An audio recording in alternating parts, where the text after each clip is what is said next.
Good morning. Welcome to the Marion County Board of Commissioners meeting. It's Wednesday, June 6th, 2018. We're in the Senator Hearing Room here at Courthouse Square in Salem, Oregon. We begin our meetings with the Pledge of Allegiance. I invite you to join us. I pledge allegiance to the flag of the United States of America and to the republic for which it stands, one nation, under God, indivisible, with liberty and justice for all.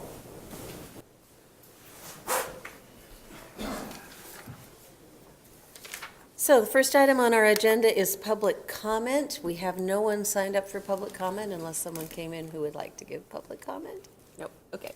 So let's move into our consent calendar, and Commissioner Brentano is on point today. All right, Madam Chair, I'd make a motion to approve our consent calendar this morning. On it or in it is under business services, approve the following recommendations. Uphold a pay grade for 6 classifications. Number 128, a shelter technician. 273, a deputy sheriff trainee in parole and probation. 274, deputy sheriff parole and probation. 651, a programmer analyst 2. 659, programmer analyst 1. And 660, programmer analyst 3. Update classification specifications for class code 128, a shelter technician. Adjust upward a pay grade 4 and update classification specifications for class 127, a veterinary technician, and reactivate class code 528, community health development manager, adjust pay grade upward and update classification specifications. In Public Works, received notice of hearings officer decision dismissing of appeal, case 17003, Mid-Willamette Valley Community Action Agency Incorporated.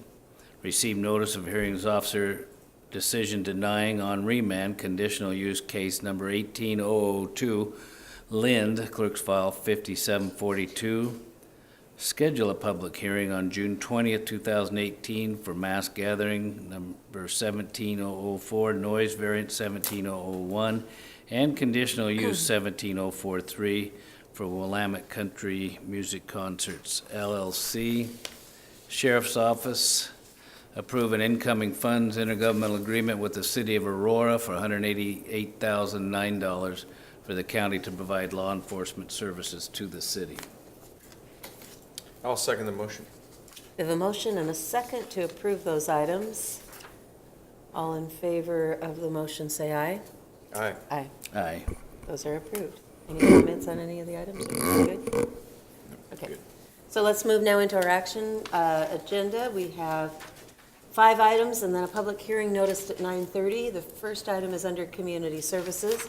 This is to consider approval of the intergovernmental agreement with the Oregon State Fair Council for trade in lieu of payment for the use of the Oregon State Fairgrounds for the Marion County Fair for July 2019 through to 2021, trading asphalt services for rental fees. And we have Danielle Gonzalez and from Community Services Department, and Dylan Wells, the chair of the Marion County Fair Board. So welcome to both of you. Thank you very much. Yeah, Danielle Gonzalez, Management Analyst, Community Services, filling in for Tamara Getch, who's out today. Just wanted to introduce this paving project in lieu of rental fees for the next 3 years. This is something that we've done since December of 2013. We're at the end of the agreement, and for 2018, 19, and 20, we would like to offset the cost that we pay in rental fees to the Oregon State Fairgrounds in lieu of a structural asphalt overlay, which is more than just the seal coat or crack. And so this area was identified by the Oregon State Fair Council as one of the most important pieces and something that's actually a high visibility for the Oregon State Fair. So this value of the agreement would be for $120,000 of rental fees, which is 3 years at the $40,000 mark. So I'm happy to answer any questions and offer Dylan if you would like to say anything as well. So yesterday when we had the budget hearing, was there money in the budget for this? Yes, there is and money. Can you kind of talk about, if we're just trading, why there's money, kind of a thing?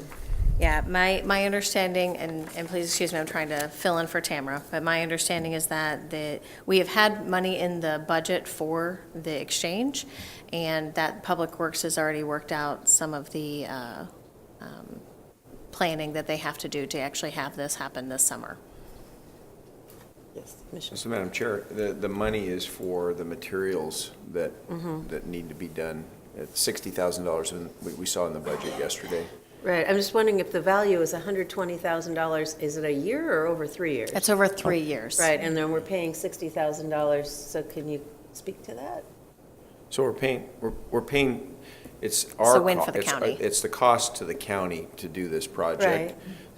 Now, currently, and I think we're doing all the paving this year. Yes. But we're Okay, gonna all get right, I trade out see. for 3 Okay. years, so that's the difference. All right, so we're actually paying half of what the value is. Up I was front thinking if to we do were the doing work. $60,000 a year, that would be $180,000. Oh, no, no, no. I was trying to do the math in my Yeah. head, it wasn't adding up. And at our last, because I serve on the Oregon State Fair Council, that the executive director or whatever his title is, he talked about, they're going to do all the work now, and they see this as a real value to them, Great. getting that work done that they need, and yet we'll get credit for the rent for 3 years.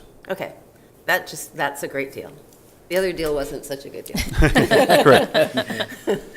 There's another aspect in the write-up that I like, and Public Works uses this as kind of a training opportunity for new employees and stuff when they go out there. I assume they know what they're doing, but a good opportunity in a controlled setting to start learning how to apply these materials.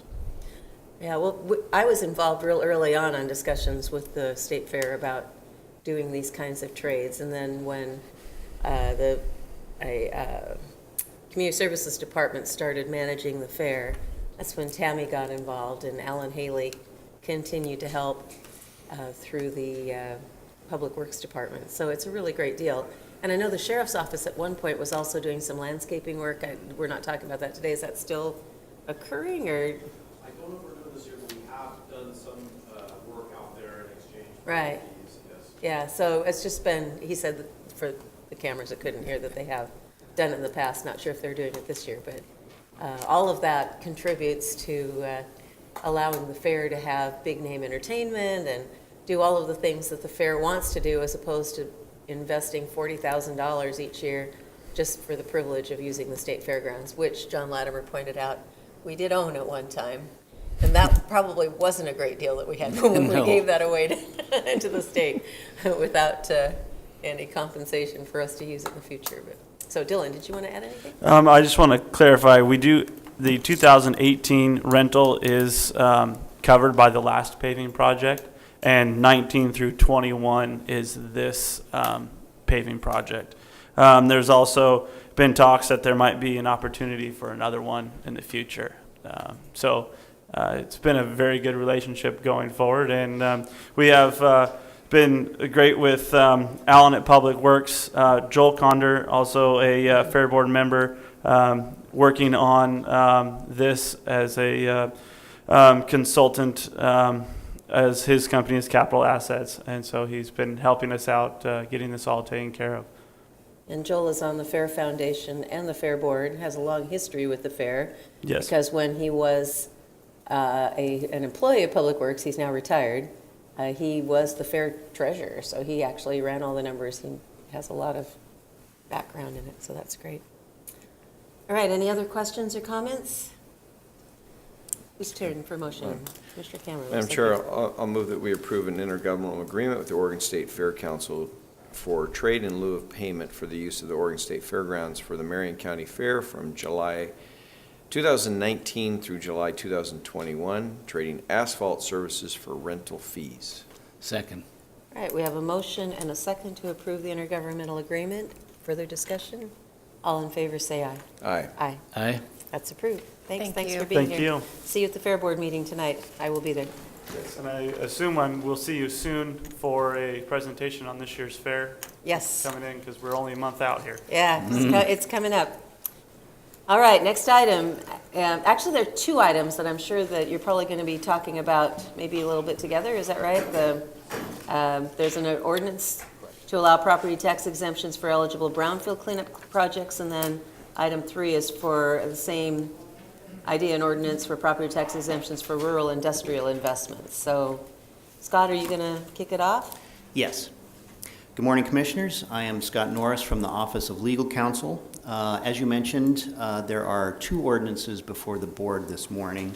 The first is an ordinance which would allow a property tax exemption for eligible brownfield properties. The application process for eligible properties would run through the assessor's office, and each application requires an order from the board in order to grant the exemption, and requires the concurrence of 75% of the applicable taxing districts to the eligible property. If a eligible property is successful demonstrates their eligibility, the property owner will be exempt from property taxes on new and existing improvements and personal property until either the eligible cleanup costs are covered or the 10-year period of exemption expires, whichever occurs first. The ordinance is designed to keep administration of this program as simple as possible. Applications are submitted to the assessor's office, and only locally assessed properties are eligible. The assessor's office will process applications and forward eligible applications to the board for issuance of an order. If the order is approved, the other taxing districts, as I mentioned, at least 75% of the levy against the eligible property would have to concur before the exemption could take effect. The applicant has to demonstrate, has to have a site evaluation and cleanup plan established with DEQ and follow through on that plan pursuant to the exemption.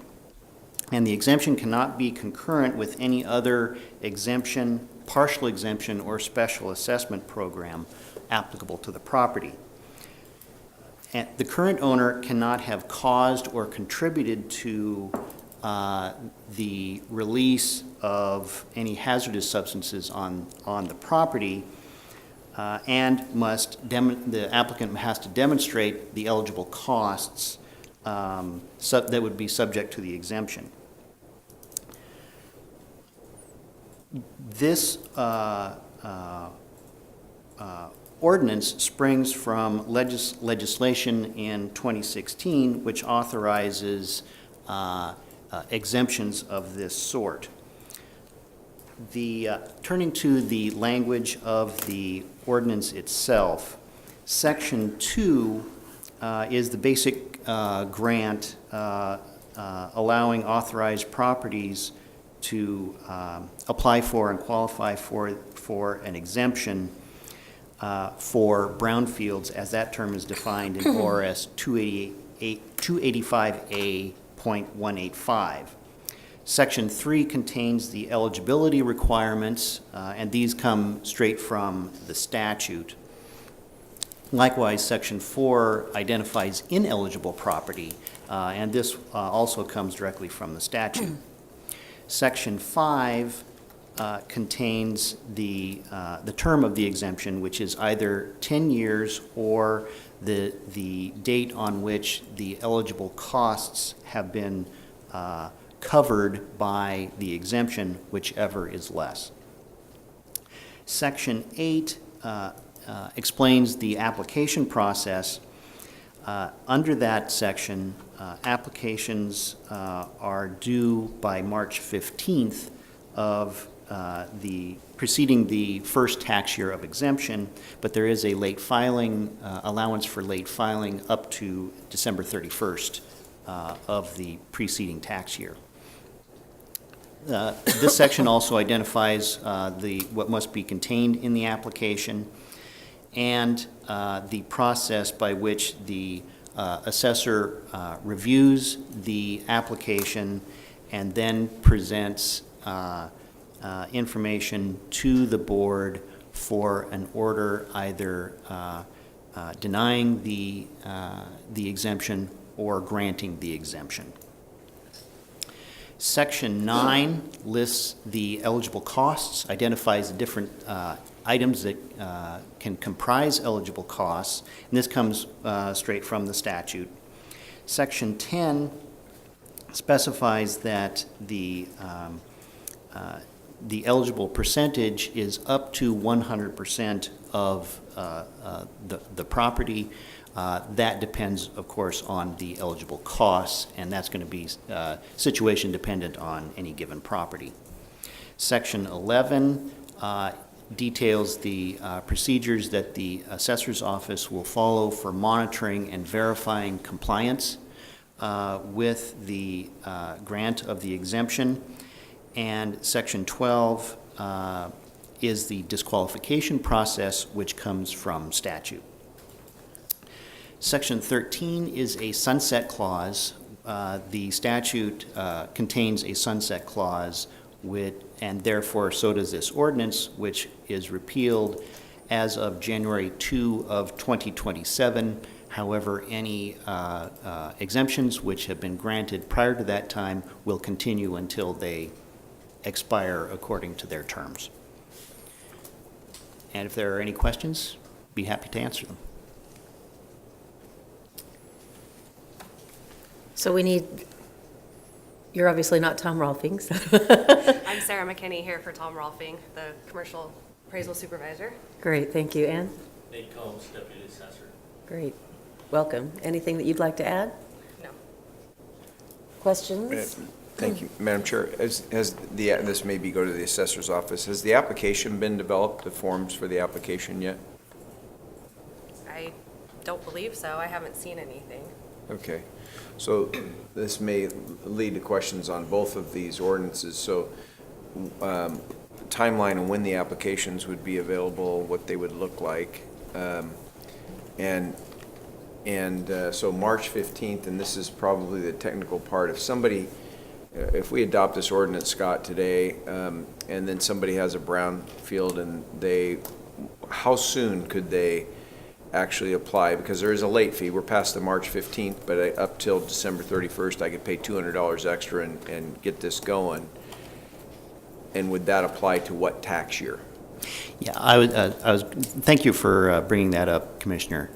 This ordinance is being adopted by the regular procedure for adoption of ordinances. So today will be the first reading of the ordinance. Then we'll be back in 2 weeks, which would be June 20th, for the second reading, and then the board will vote on adoption of the ordinance at that time, and the ordinance would then take effect 90 days thereafter. So September 20th approximately would be the effective date of the ordinance. So an application could be submitted after September 20th. Which would, if I may, so that would apply to, it wouldn't apply until the next July 1st tax year, property tax year? Correct. Okay, so we would be looking, the earliest that anybody would be able to defer their property taxes as a result would be July 1 of 2019. Yeah, the first tax year to which this could apply would be the 1920 tax year. Okay. Thank you for that clarification. Well, I'm just wondering how people know that this is available. Is there some kind of reaching out to potential applicants, or any thought be given to that? I don't, well, sorry. Go ahead. No? I mean, as far as we're concerned, probably not, just like any other exemption. It's kind of upon them to somehow know it's out there and be knowledgeable of it. I think, if I may, I think what it's going to be, and Nick Harville's sitting in the room with us today, I think people like from SEDCOR, James Labar from Regional Solutions, Tom is here with us. I mean, it's going to be part of the outreach from our economic development partners and us to identify some of those properties that would be eligible for this and help them make sure that they get the information they need to get through it. I see some heads nodding out there. I think that's the way it's going to happen. It's not like there's thousands of properties out there that would even qualify for this. It's pretty select, but certainly would help us clean up some properties in Marion County, that old mill sites, et cetera, that potentially could be used for future development in other ways. It's a good program. Information about this could be put on the assessor's website as well. There was actually a gasoline station on the corner of the North Block, right? And so there's brownfields in places you don't even think about. All right. Dry cleaning. Yeah. So, anyway. All right.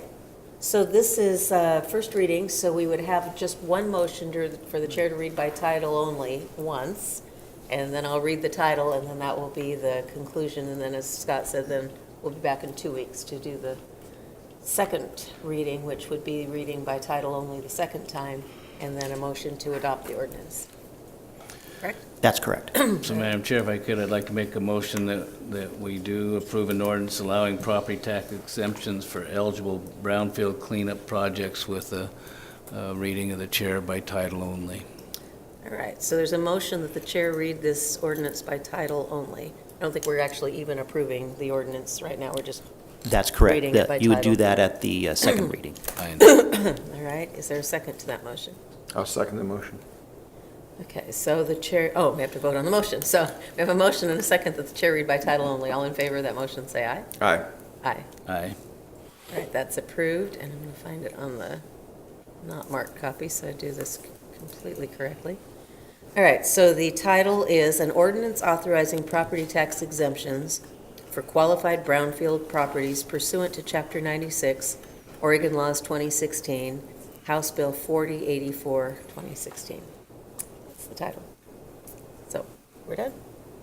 All right, thank you. So we'll move on now to the second item, which is an ordinance allowing property tax exemptions for rural industrial investments. And Scott, you want to walk us through this one? Yes, this is similar to previous ordinance. This is an ordinance that would allow a property tax exemption for rural industrial properties. Like the brownfield exemption ordinance, the application process would go through the assessor's office. Each application requires a supporting resolution of the Board of Commissioners, and similar to the brownfield ordinance, the concurrence of 75% of the taxing districts applicable to the subject property. It is the applicant's responsibility to acquire the supporting resolutions from those other taxing districts, and if successful, an eligible property and the improvements will be exempt for 3 years. The rural industrial exemption program is very similar to the enterprise zone program, which provides tax exemptions in specific geographic zones, which are typically located in cities. There are several enterprise zones within Marion County, including in Salem, Donald, Hubbard, Staten, and other locations. This ordinance will allow similar tax exemptions on a site-specific basis. The locations have to be outside of an urban growth boundary of cities with a population of 40,000 or more and within the county's jurisdiction, so in the unincorporated areas of the county. New industrial investments and improvements are eligible. The proposed ordinance is designed, similar to the brownfield ordinance, to keep administration as simple as possible and as similar to the enterprise zone process as possible. The primary difference is that the applicant has to gather the concurrence of the other taxing districts. This ordinance is based on legislation from 2016 and supplemented by additional legislation in 2018 authorizing these kinds of exemptions. Looking at the language of the ordinance itself, Section 2 contains definitions of terms such as eligible location, eligible property, and rural area. These definitions come from statutory language. Section 3 is a general grant of the authority authorizing the Board of Commissioners to adopt a resolution granting a property tax exemption subject to the terms of the resolution and this ordinance. The exemption is equal to 100% of the real market value of the qualified property for the next 3 consecutive property tax years following the grant of the exemption. And this section also contains the requirement that 75%, taxing districts equaling 75% of the assessment against the subject property have to sign on to the exemption in order for it to take effect. Section 4 defines the application process. Under this section, applications are due by March 1st of the preceding tax year, but like the brownfield exemption ordinance, there is a late filing process such that applications may be submitted prior to December 31st of the preceding tax year. This section also contains several requirements for conditions which must be contained in a resolution that grants the exemption. The required conditions are, there are several required conditions set forth in statute, and in addition, the board may impose additional conditions tied to economic development, and there must be agreement between the applicant and the board on the conditions in order for them to be imposed. So there's a process defined for getting to an agreement on the conditions. Section 5 describes the procedures that the assessor's office will go through to monitor and verify the compliance with the conditions in the exemption. And Section 6 is a disqualification process which comes directly from statute. And similar to the brownfield exemption ordinance, this ordinance also has a sunset clause such that this ordinance will be repealed as of January 2, 2024, but any exemptions which have been granted prior to that time will continue until they expire. And if there are any questions, I'd be happy to answer them. Other questions? Go ahead, Sam. Well, I'm just looking at the application fee, and it's going to be determined later. Seemed like you would have something, that's awful vague. It doesn't describe, just says just whatever covers the cost of the county. Looks like you'd want to set that or have some indication how you'd compute that so it can be worked. Otherwise, it's left out, and yeah, it just doesn't seem done. Well- Go ahead if you have any. Well, maybe it might, by adopting it, leaving it vague, if you put it in here, then we have to go back and change this if we want to change the fee, right? Right, but it seems like Versus- you'd have an opening fee, or unless each property is so variable, you have to look at each one. I don't know. And typically, fees are generally adopted by order because the process, changing an order is simpler than changing an ordinance. So a fee could be adopted by a subsequent order of the board, and then any changes would just require a new order. So that would be when the assessor's office gets the applications done, they would come in and say, here's what the fee should be, or what we would recommend the fee should be based on the cost of filing this particular application, and then we would adopt that. Right, yeah. I found the Or provision. change it. I found the provision in the ordinance. The ordinance requires an application fee. And I point out, the statute actually does require an application fee. So the application fee could be zero in the board's discretion, but it does require an application fee of some sort. And under the ordinance, the application fee is to be fixed by board order in an amount determined to compensate the county for the actual cost of processing the application. That language comes from the statute. And the fee is fixed by order, so a subsequent order would come before the board with an estimate of what it would cost to process, based on an estimate of what it costs to process an application. Fine. You good? Okay. I'd establish it now, but it's not utterly important, I guess. Okay. The question. Well, I'm just going to say, if there needs to be a clarification between first and second reading, you can tweak it, right? Correct. So there's nothing to prevent it from doing that if you feel like it needs to be tweaked. We have 2 weeks. Well, I'm okay with having them develop the application and then recommending an order to. Sometime in the future. Right. Okay. Before we actually finalize the application. Right. And once again, like the Brownfield ordinance, this is being adopted by regular procedure, so this is the first reading, then we'll be back in 2 weeks for the second reading and adoption of the ordinance, and then the ordinance would not take effect for an additional 90 days. Okay? So, Madam Chair, if I may. So my point of clarification is under Section 2G, rural area.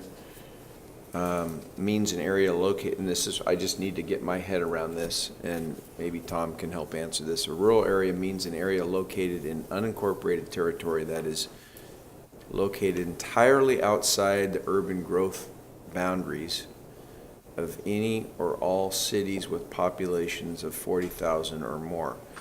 So, anything on the west side of Cordon Road is ineligible. Anything on the east side of Cordon Road is ineligible because city of Salem is more than 40,000. If I'm reading this right. An area located in an unincorporated territory. So that means it's not in the city limits, right? Correct. Right? It- That so it is could- located entirely outside the urban growth boundary. Well, I thought the urban growth boundary ends at Cordon Road. Pretty close. Right, so I'm just trying to say, if there was somebody that came in and said, I wanted to do this, and they were located outside the urban growth boundary of any and all cities with populations of 40,000 or more. So it would have to be outside, it could be in an urban growth boundary of a city with a population under 40,000. I got that. But it couldn't be within an urban growth boundary of a city with a population of 40,000 or more. Which I'm just using Cordon Road as if you were on the west side of Cordon Road, you would be ineligible. Right. 'Cause But it also says rural means located, unincorporated territory that is located entirely outside the urban growth boundary of any and all cities. So the way I read this is if I'm on the east side of Cordon Road, I'm still ineligible because it's outside the urban growth boundary of a city of a population of 40,000 or more. No, if it's outside of the urban growth boundary, then it's unincorporated territory and eligible. Located in unincorporated. We may want to tweak that language there. It's a little bit confusing the way that it's written, so can we work on that? I would just note, it looks like that language mirrors the statutory language. Is that what the Yeah. statute says? Okay, so what I want to put on the record, that, so if anybody comes in and says, well, because if you read that sentence, it sounds like something that's are located in an unincorporated area that is located entirely outside the urban growth boundary of any or all cities with populations of 40,000 or more. I mean, what you said, Scott, is that you could do this inside the urban growth boundary of a city that has less than 40,000 people. Correct. You cannot do it inside the urban growth boundary of Salem because it has more than 40,000 people. Correct. Okay. But you can go outside any urban growth boundary in unincorporated Marion County and be eligible for this. Correct. Okay, I just want to make sure that that's clear. So- Because that does not read really clear to Right. me.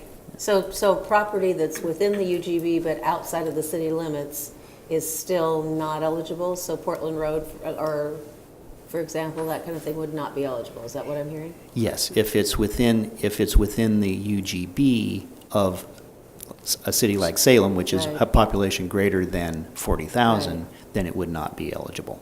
That is Or- correct. Well, it'd be Salem Kaiser's UGB because say anything they else share is the eligible. UGB, right. So then everything outside of that is essentially farmland, right? Yeah, but this could qualify. They could qualify, Who could qualify? a farm on Right. on a production facility. Right, but not what you consider your more quintessential industrial property. There's very limited industrial properties outside the UGB. But it doesn't have to be on industrial property. It doesn't have to be located on industrial land. Right. It has to be industrial equipment or industrial, so you could have a farm, a berry processor that brought in processing equipment, or a hazelnut processor that brought in hazelnut equipment, and they would be able to qualify with this because of the industrial definition of what they're doing. And It is basically, prob- every city in Marion County except Salem Kaiser would qualify within the city limits too, right? I believe so. I'm not sure the population of, let's say, for example, Woodburn, I think it's 40,000. but I believe Woodburn, Woodburn, I believe, might be getting close to 40,000, but I do not know. In 2016, it was 25,590. I think it's got a ways to go. Okay. Okay. All right. So, ready for a motion? Sure. So, Madam Chair, I'll move that we read the ordinance by title only once for allowing property tax exemptions for rural industrial investments. Second? Okay, we have a motion and a second that the chair read this ordinance by title only. Any further discussion? All in favor, say aye. Aye. Aye. All right, that's approved, and here I will read it. It's an ordinance authorizing property tax exemptions for rural industrial property pursuant to Chapter 112, Oregon Laws 2016, Senate Bill 1565, 2016. That's it. All right. Thank you. Thank you, Commissioners. Thanks for your work on this. It's been a long haul. Next item is under Finance. Consider approval of a resolution authorizing a $5 million capital financing agreement. We have Jeff White. All by yourself, Jeff. Wow. I am. Just put Latimer up there. Yeah, we get John in here. Yeah, John will have a hard time not saying anything. John counts. Good morning, Commissioners, Chair. Jeff White, Chief Financial Officer for Marion County. We are bringing before you a resolution that would allow us to borrow $5 million under a 10-year financing agreement, specifically from Kashmir Valley Bank. We we provided opportunities for various banks to provide a quote for such a loan. We received 5. I think we directly solicited about 10 that we were aware of that would do this kind of financing. Of the 5 quotes received, Kashmir Valley Bank provided the best interest rate and terms for us. The interest rate would be 3% for the first 5 years of the loan, 3.15% for the second 5 years, and they waived all of their bank fees for us, which generally would be $5,000 to $8,000. We are recommending that the resolution that is adopted incorporate the projects that we intend to finance, plus a couple others. This is how we've been advised by our bond counsel to write the resolution. In the case that we don't need quite as much for one of the projects that we've identified, we have other backup projects we could use the financing for. The resolution identifies those projects. Page 1 of 3, the following projects would be for construction of the new juvenile administration building, replacement of the boiler system at the county jail, repaving the parking lot at the jail campus, repaving the parking lot at the juvenile campus, the facility improvements at the transition center, and installation of an audible alarm system in the courthouse square. Casper Valley Bank is prepared to forward the funds to us prior to the end of the year so this transaction can be complete. If the board wishes to adopt this resolution, we can move forward with that. The resolution also identifies John Latimer as the person who can act on behalf of the board and sign the loan documents, which would take place the last week of June. With that, if you have any questions, I'd be happy to answer them.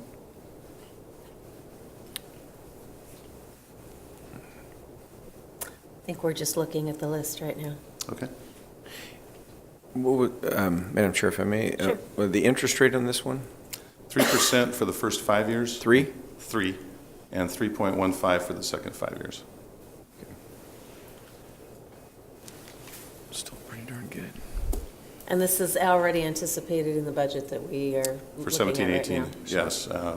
For the borrowing for 17-18, and the payments are built into the budget for 18-19. Okay. All right. Any other questions? John, anything you want to say after I've given you a hard time? You showed our debt ratio is still very good yesterday, in spite of adding a little bit. So this was not, was this shown in the slide, this 5 million? Okay, so It was. So the amount that we had was actually anticipating this. Yeah, because I asked the question, are we actually going to do this year? And somebody said yes tomorrow Okay, in the budget hearing yesterday. So here we are. all right. Well, that's All right, good. Chair Carlson. I'll make a motion, we approve the resolution authorizing a $5 million capital financing agreement.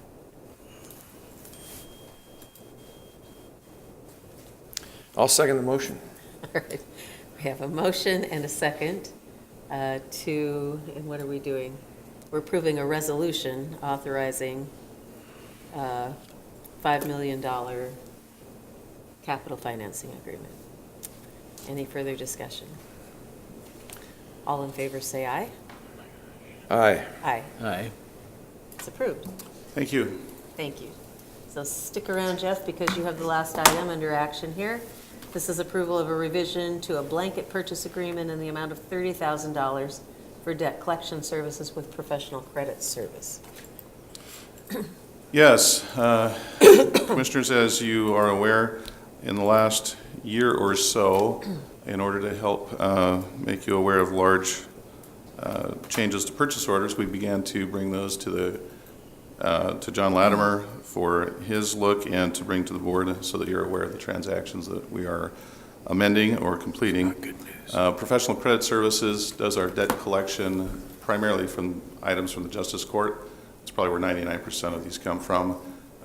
If we have any other collections from other departments, they would also use professional credit services. They submit to us the gross receipts they collect, and then we turn around and write them a check for their fee. The need for the increase is there's about 3 different pieces of that. The original PO we wrote for $155,000. Typically, we try to estimate the amount of fees we're going to pay over the year, and almost every year at the end, we amend the PO by a small amount. The second reason is, for some unexplained reason, there have been a significant amount of return checks by people that have paid their collections. And when that happens, we have to refund the collection amount that we received back to professional credit service. We reimburse them when they receive an NSF check on payment. That's been really high this year, more than normal. We're talking with PCS about that and some other process we might need to be able to implement to avoid that in the future. And there is a piece that they are doing better in collections than in past years too. So those combined, we need about $30,000 more authorized on this PO to continue to pay them their share of the collections that they do on our behalf. I don't know if that explained that very well, but if you have any questions, let me know.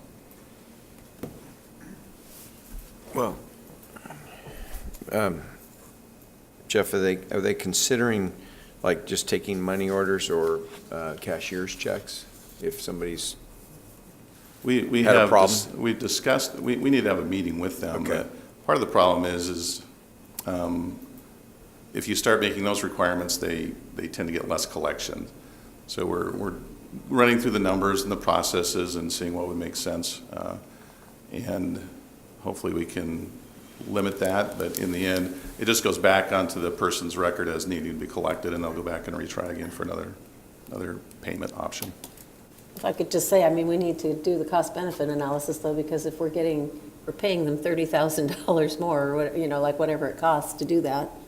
It's not costing us $30,000 more, it's money they thought they collected for us and then wasn't, so we give it back to them, and then they'll go try and recollect it. Right, I get that. Ultimately, it comes back. I just know I went through being a renter for the first time, and I had to go down to a bank, get a money order. The rental property management company would not take a check for me for the deposit. Yeah, there's a lot that So- won't. Right. So, And it really wasn't that hard for me to do that. mhm. Would have been easier just to write a personal check, but if we're getting a whole lot of people that are writing bad checks on collections on things they haven't Yep. paid in the first place, Yep. I mean, I'm not so sure that making it so that we have a cleaner process wouldn't be a good idea.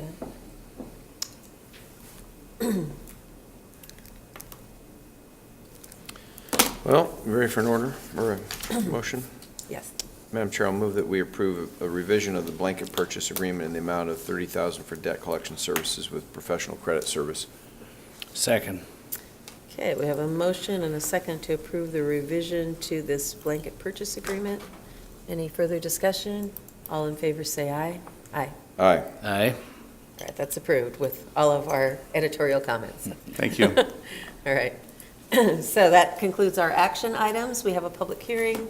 It's 20 minutes past 9:30, so we're within the time frame. This is under the Sheriff's Office for a final public hearing to consider the addition of law enforcement services to the East Salem Service District. And we have Sheriff Myers, Scott Norris again from Legal Counsel, and a whole lot of moral support in the back row. So, welcome, gentlemen. Thank you. Good morning, Commissioners. For the record, Jason Myers, Sheriff. I'm going to let Scott touch on this hearing. So this is, good morning, Commissioners. Again, I am Scott Norris from the Office of Legal Counsel. This hearing is a second public hearing on the addition of law enforcement services to the East Salem Service District. By statute, this second public hearing is for the process of determining if 100 written requests have been received. By statute, it's either 100 written requests or 15%, whichever is less. In an district the size of East Salem Service District, the number would be 100. Whether 100 written requests for an election on the issue of addition of law enforcement services to the district have been submitted. If those requests in that number have not been submitted, then the board may adopt an order formally adding the services to the East Salem Service District. May be adopted at this time, and in your packet is a form of order adding law enforcement services to the district.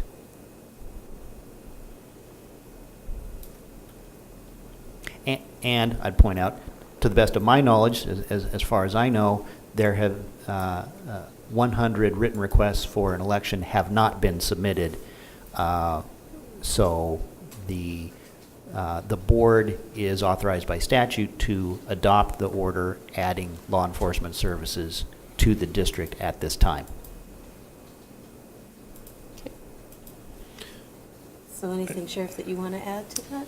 No, I think in the past hearings and sessions that we have, I'm very supportive of this. I understand that the county has prioritized public safety, and we're doing what we can with the general fund, and this helps us to address the growing concerns of calls for services and issues in this community by dedicating exclusively 10 deputy positions to the communities of Hayesville and Four Corners. So I completely support this for the public safety of our county.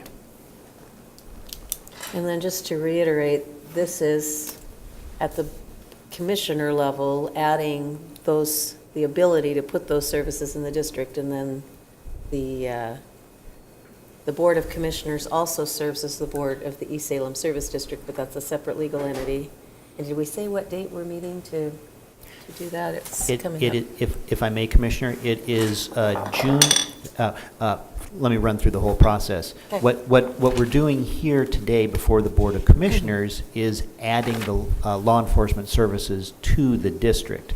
Once that is completed, then the district governing body may consider an order actually creating a fee to finance the additional law enforcement services.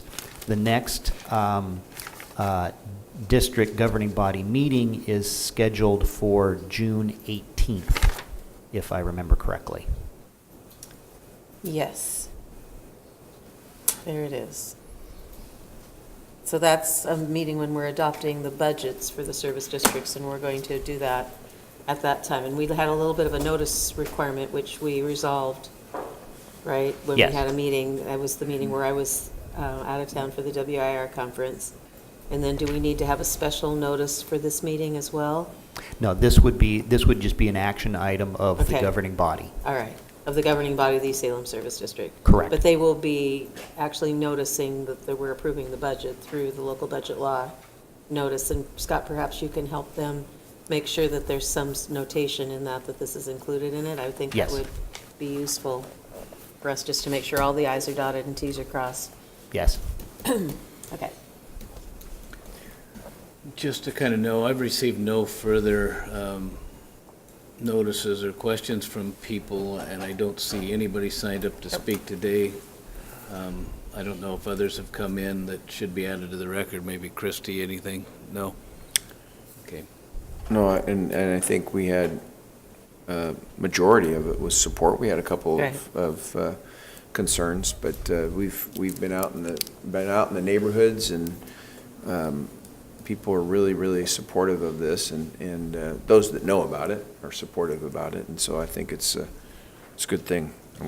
Yeah, I think, Yeah. I'm sorry, I think though too, so I think the Sheriff's Office has done a great job of doing outreach. Commissioner, you have done a great job in working with the Sheriff's Office to do that outreach as well. We have the support, as we heard, from the Neighborhood Association out there and from a number of boards and things, but there are a whole lot of people out there that have no idea we're doing this. Sure. And we just heard yesterday, I think, or day before, that Almsville, there are a group of people that are kind of riled up about their fee that they've added for services there. So I just would say it would behoove us to continue the outreach even after the action has been taken, because I think when people hear the reason for it and how it works, and, and hear the talking points that you did at the last hearing about that it still doesn't bring them anywhere close to what they'd pay if they were in the city limits, the gap of service between what City of Kaiser, City of Salem is able to provide for their residents, and these 40,000 people living kind of, well, they're in unincorporated Marion County, but they're certainly in an urban or suburban environment. It all makes sense, but anytime something hits somebody's pocketbook, there are people that protest that. So if there's ways to get Q&A things up on the website, and things that we can get out and distribute through email or whatever we can do on newsletters, that type of thing, I think that would be great. We're happy to continue that outreach. I think it's important, so we'll Yeah. do that. So we don't want to be recalled, but I don't think that'll happen, but anyway, I support this. I do too. The one feeling I've gotten is people could feel a value. They could see what their money is getting for their personal protection, and I think people are willing to pay for that. We'll find out. So, Madam Chair, I would make a motion that we close the public hearing and approve an order that adds law enforcement services to the East Salem Service District has been discussed. I'll second the motion. All right, we have a motion and a second to close the public hearing. And as Commissioner Montana mentioned, there is no one on the sign-up sheet that has come to testify today, and I'm assuming no one in the audience came to testify, is that right? Okay. All right, and then to approve the order before the board that adds law enforcement services to the East Salem Service District. Any further comments or questions other than the discussion we've already had? All right, all in favor of the motion, say aye. Aye. Aye. All right, it's approved unanimously. We're getting buzzed for some 10 o'clock conference call. Is that anything? Well, It's I one, used to it's a do- 1 Oh, o'clock 1 o'clock? conference, yeah, right. Okay. No, it's 10. It said 10. And then Ed just said there's two different calls, state call and a county State call. PIO call at 10, and then they're scheduling. Why are we keeping two different, don't get me All that. right, so- Why can't we just call? We can talk about this when we get done with the Fine. meeting.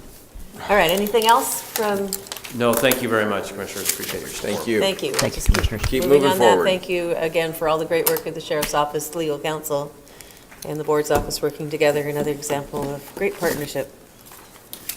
Okay, so it concludes our action items today and our public hearing. I'll read the Wednesday to Wednesday calendar. These are meetings where 2 or 3 commissioners will be present. At noon today, we have a Woodburn, Marion County luncheon at Luisa's Taqueria, 523 Front Street in Woodburn. Today being June 6th, 2018. At 5:30, also today, June 6th, the Marion County Fair Board is meeting in the Commissioners' Boardroom, 5th floor here at Courthouse Square. Tomorrow morning, June 7th, Thursday at 7 a.m., Commissioners will be attending a Salem Area Chamber of Commerce Public Policy meeting at 1110 Commercial Street Northeast in Salem. At 8:45, we have our fiscal year 2018-19 Budget Committee meeting in the Senator Hearing Room. And I should clarify that at 8:45 is public comment for that meeting, and then the budget meeting actually starts after public comment. It's scheduled at 9, but I think we noticed it for immediately after public comment. On Monday, June 11th, at 8 is the Association of Oregon County Steering Committees, Legislative Committee, and Board meeting at the Local Government Center, 1201 Court Street Northeast in Salem. Then on June 12th, Tuesday at 7:30 a.m. is our monthly breakfast with the Staten and area officials, Almsville, Turner, et cetera. Jefferson at the Covered Bridge Cafe, Don't forget 510 Sublimity. Sublimity, Thank sorry, you. 510 North 3rd Avenue in Staten. Oops. On June 12th at 9:30 is the third meeting of the Budget Committee, if we don't get done on Thursday, and that will be at the Senator Hearing Room here at Courthouse Square. Then at 4 o'clock on Tuesday, June 12th, is our monthly meeting of the Marion County Public Safety Coordinating Council on the 5th floor in the Commissioner's Boardroom. Then on Wednesday, June 13th, we will be back here in the Senator Hearing Room at 9 a.m. for our regular Wednesday board session. So,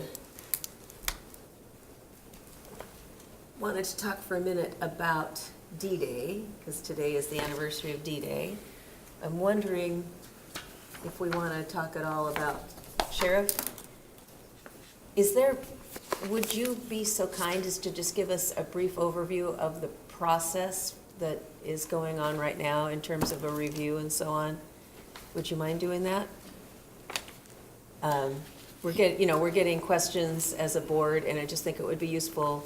And I know you've made some statements that have gone out on the media, but just, I know that there is actually a process through the Oregon Sheriff's Association and policies and things that you're following with regard to these kinds of matters? Yeah, actually, this has to do with the incident that happened in Detroit, where a number of our deputies were involved in a use of force situation. We have an internal policy within our office to review all use of force. So we are in that phase. We are gathering all the facts and information to complete that review. Obviously, video is one aspect, but there are a number of other aspects that go along with that. So we are going to gather all the information and complete that review, and then we're going to have another outside law enforcement agency do a review as well.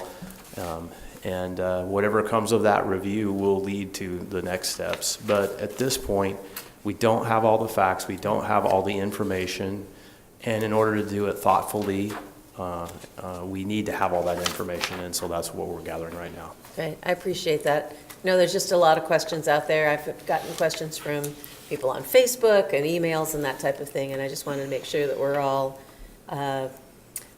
speaking from the same talking points here in terms of what the process is. And I personally am refraining from making any comments about the substance of what I saw in the video until I hear the results that are made public of the review. And I trust that the sheriff's office is going to do its due diligence in terms of working through this process. And, you know, if there is action that needs to be taken on a personnel level at the end of it, that you will do that, but you're not going to do that just based on something that you see in a few seconds that shows up on media. Yes, that's correct. Right.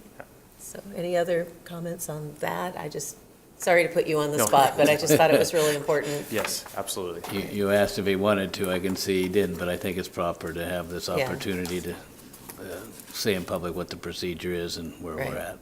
Yeah, I was hesitating about whether to bring it up in our, we usually have talked about a few things after the meeting, and since you were still here, thought it made sense for you to actually do it since you're the one that's. The other thing that I've been telling people is that really is the jurisdiction of the sheriff. The sheriff is an independently elected official. You are responsible for the workings of public safety in this community, and so as a board, we support you through budget, and we jointly work on things like community corrections, but in this instance, it really is in your purview to be making those decisions, not ours. So, That is correct, yes. Thank you. great, thank you. Thank you. Well, just to mention now, a totally different subject, today is the anniversary of D-Day, and you said 1944, right? And I've had two opportunities to go to Normandy in France. One when I was just out of college, my first trip to France, and I was just so impressed with what I saw there. You just go up to this huge field that's a cemetery. It's pristine because the military is from the United States, they're responsible for Groundskeeping. keeping the grounds, yeah. A memorial, you walk through a visitor center, there's a lot of films and mementos that you can see. But then as far as the eye can see, you just see these white crosses and stars of David that just stretch out forever. I've seen it on TV in between the two times that I've gone there, but nothing that you see on television can actually do it justice. And when I was living in Boston, I got married in 1977. My husband went to law school at Harvard, so our honeymoon was actually taking my 1969 Olds Cutlass Supreme with the great 8-track stereo and a U-Haul cross-country, and we arrived in Boston, and I got a job as a legal secretary because I just thought it would be really romantic to be working in a law office while my husband was going to law school, and then I learned what legal secretaries do, and it wasn't all that romantic. But anyway, my boss, William Humphrey Tucker, had landed in the D-Day landings. He was named in The Longest Day, and he is if you've seen The Longest Day, he is the soldier that lands in the tree and gets stuck in the tree. And so actually there's a museum. In the It's- tree or on the steeple? No, he wasn't on the steeple. He was in the tree. He was in the tree. There was another guy on the steeple that I don't know the name of. But in St. Mary Église, which I've been to St. Mary Église, there's actually the tree that he fell in, and there's a museum around it, and then there's also, there's a placard for William Humphrey Tucker there, who was my boss there. But what was really fun was that the 82nd Airborne Division would gather annually, and these guys were probably about our age, it seemed like. Maybe I was like Really in my old at the 20s. They time, seemed yeah. really old. And they would do a jump either in Boston area, New England, or they would meet over in Europe and do their jump over there to commemorate those D-Day landings. But just a very brave group of soldiers that fought for our freedom in those battles on D-Day, and certainly a lot of lives lost, and we have a lot to be grateful for. I just wanted to commemorate that. I don't know where to start. I watch about every one, and I still can't find where they'd summon up the courage just to go walking out across that. I mean, there's others in American history. I think Pickett's Charge the same way. How do you possibly come out of the trees and think you're going to do that? the paratroopers, even Eisenhower thought that it was like 70% casualty rates, whether they even go. And the weather cleared just for a few days, and then it went bad. It's just when you're really getting set up that it goes bad again. Mistakes Hitler made, but it all made such a big difference. So I'm glad they did it. Yes. Anything you want to add, Commissioner? No, Any other topic? can't imagine. Right. Anything else you want to talk about before we adjourn? No. Maybe just down to the mundane, we had our budget hearing yesterday, doesn't kind of compare to D-Day, but I thought that I do have to confess, I was hotly working on editing a grant that it turns out now there's been an extension to June 18th, but I'm just. So you can redo it? I was just You can add a emailing few Stephen and things? saying, if we're done, let's just get it in. I All right. don't want to see this thing again.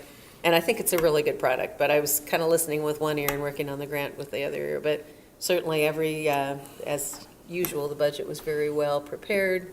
It was really nice to integrate the 175th anniversary of Marion County and the history into the budget. And I'm looking forward to tomorrow's budget hearing, and looks like things will. So I go pretty noticed you smoothly. were also leading the charge for controlling bees in Marion County during these proceedings. I'm very happy you've taken that over. You can have it. Well, for heaven's sakes, I mean, I don't want to have a conversation with the sheriff's office here, but my opinion is that we do these things by policy, and it's not up to our code enforcement officers to be negotiating with some advocacy group on beekeepers. I mean, they offered to be helpful, but I thought where we left it was that planning was supposed to come back to us, and we were supposed to I figure out if think we. we just decided we're just going to leave it with you. You seem to have a No. handle on it. I mean, I think if we're going to limit the number of hives or whatever, there needs to be a policy that James comes getting forward, nervous. right? We're getting into Is that what we decided? non-agenda There is a item. policy in the works that will come back to you. That's what I thought. All right, so why are they negotiating with code enforcement to I tell her think- that it doesn't matter how many hives there are? It's I just I crazy. think they're just trying to deal with this situation and get it in control quickly is that's the impression I got. Right. But then I saw this whole long, and I went, oh my gosh. I'm done. Right, well, code enforcement's trying to get it done, and the beekeepers I think, are overstepping in terms of the amount of influence that they have in this situation. That's my impression, which is why I replied the way that I replied, so. Anyway, I know that there are people that are working it out, so, thank you. So anything else? We've gone beekeepers, budget, D-Day. I have Water.